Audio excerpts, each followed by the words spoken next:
أرجو أن تركزوا معي وتنتبهوا قليلا. هذا الرجل تزوج 130 سيدة، فطلق 85 منهن، وبقي عنده وما زل 45. يا إلهي، كيف أقنعهن بأن يتزوج؟ وكيف يقسم الحب بينهن إذا كان يحبهن فعلا؟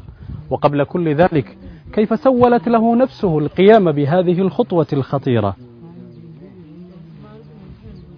يصفونه في مجتمعه في بلدة ماغوري غربي كينيا بالخطير.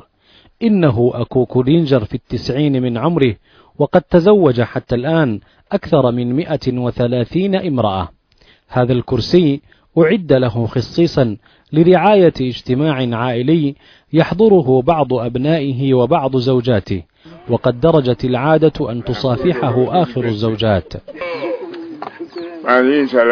هذه زوجتي الأخيرة، لقد تزوجتها عام 97. الزوجة الكبرى مريضة، يأتيها أكوكو بنفسه ليطمئن عليها. وهذه هي زوجتي الثانية، لقد تزوجتها عام 43 من القرن الماضي. أنجبت له زوجاته 262 ولدا، مات منهم 48، وبالكاد يتذكر أسماء الأحياء منهم، ربما من الشبه أو من التردد عليه. أما الزوجات فهن على الأغلب عنده أرقام، سواء من فارقنا الحياة أو من ما زلنا على ذمته. من رقم 1 إلى 10 مات منهن 3، ومن رقم 11 إلى 20 مات منهن 2، ومن 21 إلى 30 مات منهن 7. هل تحبهن جميعا؟ وإذا كنت تحبهن جميعا، كيف تقسم الحب بينهن؟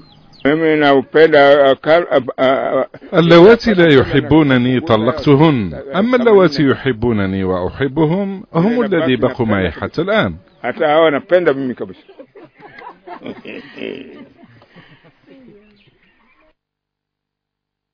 يعيش أكوكو الخطير في عالمه الخاص، لا يؤرقه ضجيج المنظمات النسوية، ولا يستمع لوجهات نظر رجال الدين.